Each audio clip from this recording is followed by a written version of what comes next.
Saat itu saya sebagai penceramah muda. Nah, penceramah saat itu ada satu Habib. Dia cerita, saya kaget-kaget ini. Itu kalau ada anak Habib, walaupun dia mabuk-mabukan, walaupun dia penzina, pencuri, penjudi, dia itu turunan Nabi. Jangan disakiti, jangan diomelin. Biarin aja. Fitnah. Kalau mereka katakan begitu, siapa Ba'alwinya? Siapa Habibnya? Tunjukkan kepada saya. Siapa itu Habib? Siapa itu Ba'alwi? Siapa itu ulama-ulama dari Ahlul Bait yang punya doktrin semacam itu? Siapa? Enggak ada ya, ikhwan. Saya cucunya Nabi Muhammad. Kamu wajib cinta sama saya. Bukan saya yang menuntut. Tapi Al-Quran. Qul la as'alukum alaihi ajra illa al-mawaddata fillah. Itu Habib. Kalau tidak baik, jangan dibenci. Kalau sampai tahu ada Habib mabuk, ada Habib mabuk ojo dikek duit. Kalau beras, ada Habib mabuk ojo dikek duit. Kalau beras. Ya, enak banget hidupnya ya. Walaupun pemabuk, kasih beras. Jadi nggak usah kerja kan gitu, mabuk-mabukan aja gitu. Nanti beras datang tuh dari pecinta-pecintanya. Itu mana ada ajaran Islam seperti itu, teman-teman. Assalamualaikum warahmatullahi wabarakatuh. Sedang ramai di sosial media. Kita lihat viralnya antara Habib Rizik dengan Pak Haji Rhoma Irama, teman-teman ya. Kedua tokoh ini tampak saling menyanggah di sosial media. Coba kita simak dulu ya video-video yang sudah ada di sosial media. Baru beberapa hari ini ada tokoh sudah lanjut usia, tahu-tahu bicara di podcastnya seenaknya. Oh, Habaib ini ada doktrin begini begitu. Hati-hati. Saya nasihati Anda, jangan sampai nanti Anda su'ul khatimah.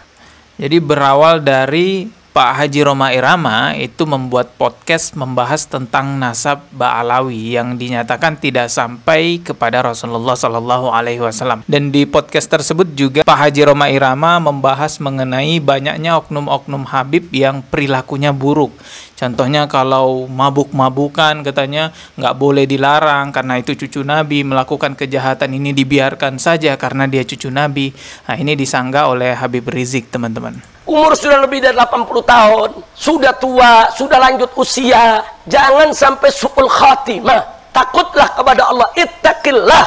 Saat itu saya sebagai penceramah muda. Nah, penceramah saat itu ada satu Habib. Dia cerita, saya kaget-kaget ini. Itu kalau ada anak Habib, walaupun dia mabuk-mabukan, walaupun dia penzina, pencuri, penjudi, dia itu turunan Nabi. Jangan disakiti, jangan diomelin. Biarin aja. Dia itu ahli surga. Saya kasih tahu, nggak ada tuh. Habaib punya doktrin begitu, nggak ada. Nah, ternyata bahwa dari tahun waktu saya masih muda 55 tahun yang lalu ini sudah didengungkan oleh mereka. Sampai sekarang itu juga didengungkan oleh mereka. Saya banyak mendengar dari kelompok Habaib ini yang digunakan dalil. Mau berzina, mau judi, kita telah dibersihkan Allah.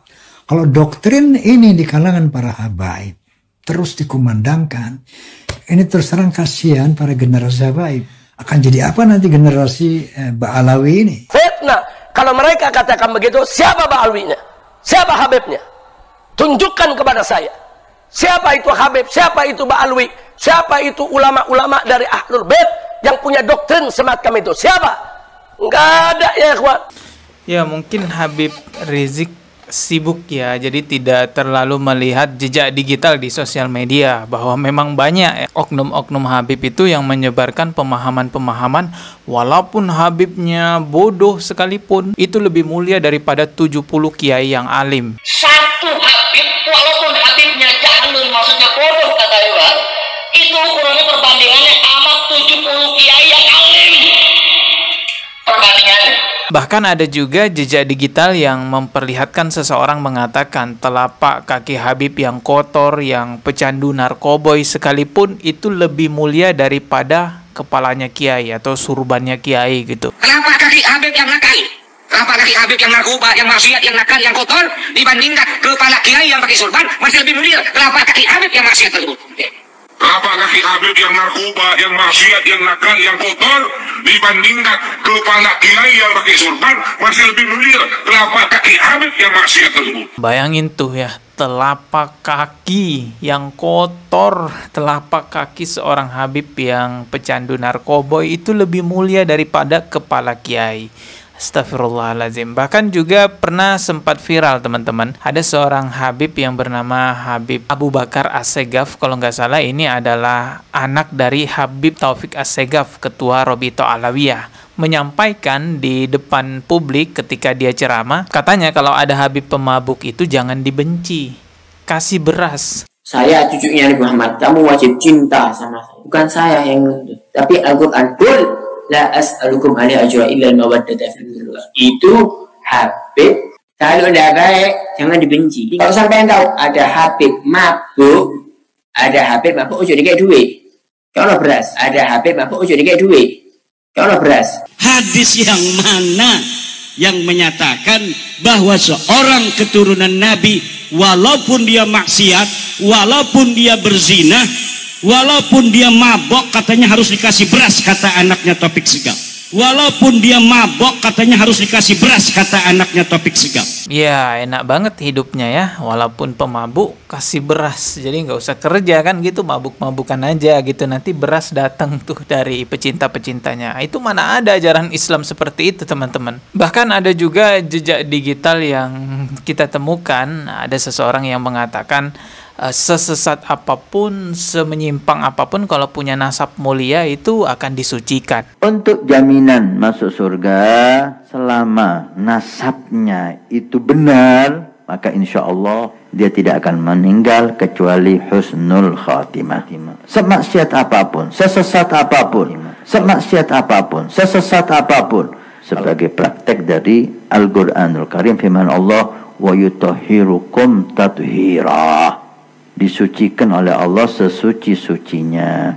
Dasar pemikiran keyakinan beliau-beliau ini, satu, dia menggunakan firman Allah Subhanahu wa taala, "Innama yuridullahu ayyadhhiba ankum rijsa ahlal bait wa yutahhirakum tathira."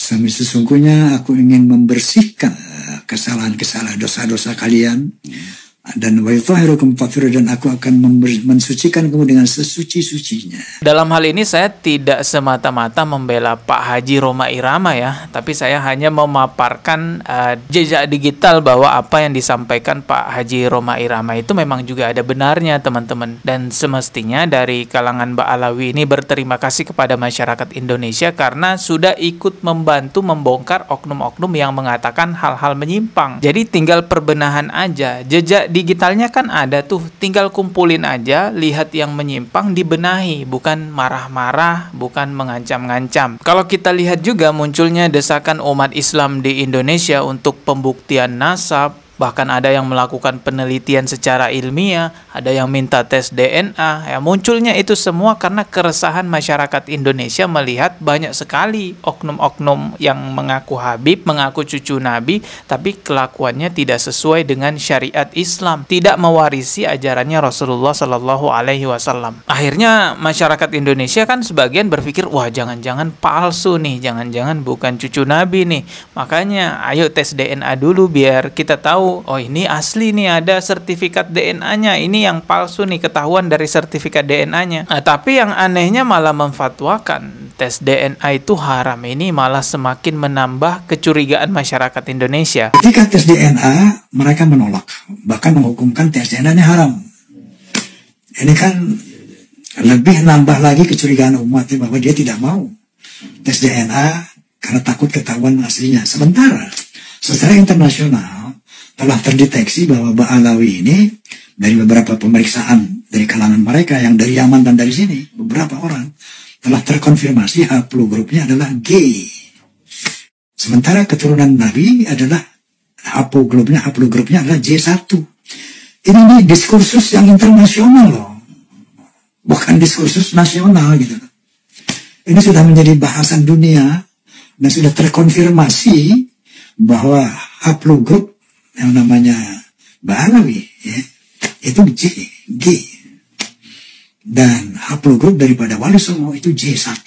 Itu sudah terkonfirmasi. Kalau saya sendiri tidak terlalu melihat pengakuannya sebenarnya sebagai keturunan ini, keturunan itu, keturunan Nabi lah. Tapi yang saya lihat adalah apa yang mereka ajarkan. Kalau yang mereka ajarkan adalah hal kebaikan, Al-Quran dan Sunnah, mau dia keturunan Nabi, mau dia bukan keturunan Nabi, tentu kita hormati teman-teman. Jadi kalau misalnya pihak Ba'alawi ini berbondong-bondong tes DNA, ternyata terbukti bukan haplogrupnya sesuai dengan haplogrupnya Rasulullah, ya nggak ada masalah buat saya selama dia mengajarkan hal-hal yang benar. Tetap kita hargai dari manapun keturunannya. Yang jadi masalah kan ngaku-ngaku keturunan Nabi, nasabnya juga belum jelas beneran keturunan Nabi apa bukan, merasa lebih mulia daripada kiai, telapak kakinya yang kotor itu lebih mulia daripada kepalanya kiai, ya merasa bahwa dia akan dijamin masuk surga, bisa memberikan syafaat. Ini yang jadi masalah. Kasihan orang-orang yang awam ya, yang nggak paham tentang syariat Islam, ikut-ikutan aja. Kita ketemu lagi di video berikutnya. Subscribe dan juga loncengnya ditekan sebagai notifikasi. Wassalamualaikum warahmatullahi wabarakatuh.